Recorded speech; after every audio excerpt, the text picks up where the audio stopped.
com vocês? Hoje na nossa aula de Geografia nós vamos estudar da página 36 à página 43. Nessas páginas nós vamos estudar também sobre as atividades econômicas, os diferentes grupos e as diferentes culturas do campo e da cidade. Vamos lá para a nossa aula então? O dia a dia das pessoas e a paisagem. Ao observarmos uma paisagem, podemos perceber algumas das atividades econômicas realizadas pelas pessoas que lá estão. Essas atividades podem fornecer informações a respeito do modo de vida dessas pessoas. Observe a fotografia a seguir e reflita sobre o que ela retrata. Aqui nós vemos um centro comercial lá na rua 25 de março, em São Paulo, capital, em um dia de pouco movimento. A fotografia mostra uma rua onde ocorrem atividades comerciais. Nesse local, reúnem-se diariamente inúmeros trabalhadores e consumidores. Além das lojas, há estabelecimentos que prestam serviços de suporte, como restaurantes, farmácias, bancos e etc. A atividade econômica desenvolvida nessa rua influencia os aspectos da paisagem. Na fotografia, podemos ver inúmeros elementos que não estariam ali caso o comércio não existisse. Agora observe a próxima fotografia. Ela é do mesmo centro comercial que acabamos de ver, porém de outra rua. Aqui é a ladeira Porto Geral, próximo à rua 25 de março, em São Paulo, capital. Nessa imagem, podemos notar a presença de elementos de diferentes épocas. Esses elementos foram compondo a paisagem, seguindo a transformação das atividades humanas que também foram modificando-se ao longo do tempo.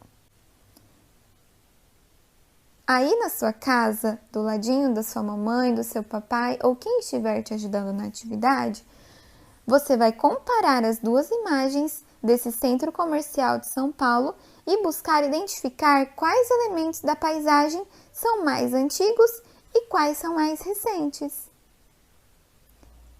Agora, observe as duas fotografias a seguir. Elas retratam a mesma paisagem em diferentes períodos. A primeira imagem são os arredores da Igreja São Francisco de Assis, no município de Ouro Preto, estado de Minas Gerais, em 1880. E abaixo nós temos a mesma igreja, arredores da Igreja São Francisco de Assis, no município de Ouro Preto, no estado de Minas Gerais, nos dias de hoje. Depois de analisar as imagens, converse com os seus colegas sobre as questões a seguir. Aí na sua casa você conversará com a sua família, certo? Não é necessário copiar essas perguntas no caderno, apenas tenha essa conversa em família. Quais foram as transformações ocorridas nessa paisagem? Quais elementos ainda existem na paisagem mais recente e quais deixaram de existir? Atividades econômicas no campo e na cidade. Geralmente, as atividades econômicas realizadas pelas pessoas que moram no campo são diferentes daquelas realizadas pelas pessoas que moram na cidade. As principais atividades realizadas pelas pessoas no campo são a agricultura, a pecuária e o extrativismo. Agricultura é quando nós plantamos o alimento. Pecuária é a criação de animais. E o extrativismo, o próprio nome já diz, o homem extrai recursos da natureza para sua sobrevivência. Já nas cidades, a maior parte das pessoas trabalham com comércio, como os vendedores, ou na condição de prestadores de serviço, como os médicos, cabeleireiros, policiais, lixeiros, motoristas e advogados. Ainda na área urbana, temos aqueles que trabalham na indústria, ou seja, nas fábricas, fazendo diferentes produtos como automóveis, eletrônicos, roupas e equipamentos. As indústrias também estão presentes nas áreas rurais, embora em menor número. Há ainda muitas pessoas que moram no campo e trabalham na cidade. Do mesmo modo, há pessoas que residem na cidade e trabalham no campo. Conecte o assunto. que tal saber um pouco mais sobre os tipos de atividade praticada no campo e na cidade? Vamos tomar um exemplo de um trabalhador da construção civil. Esse profissional é um dos responsáveis para construir casas, comércios, edifícios e etc. O trabalho realizado por ele deixa uma marca bastante visível na paisagem, as construções. Será que além do construtor civil, existem outras profissões que também deixam marcas na paisagem do campo ou da cidade? Pense nas atividades econômicas realizadas por seus familiares. Elas são praticadas no campo ou na cidade? Como essas atividades podem deixar marcas na paisagem? Diferentes grupos e diferentes culturas. Tanto no campo quanto na cidade, existem diferentes comunidades. Cada uma delas é formada por um conjunto de pessoas ligadas por fatores em comum. Cada comunidade tem sua própria cultura, seus próprios costumes e suas próprias tradições. E nenhuma comunidade é igual à outra. A cultura pode ser entendida como a reunião dos costumes, conhecimentos e tradições de determinadas comunidades. Ela pode ser manifestada de diversas maneiras, como por meio dos esportes, da literatura, do teatro, da dança, das brincadeiras, da pintura, dos cultos, das festas e celebrações, entre outras. Observe alguns exemplos. Aqui nós vemos na imagem um grafite do artista Jambeiro. O grafite pode ser considerado uma manifestação cultural tipicamente urbana, com a qual os artistas podem expressar diferentes ideias.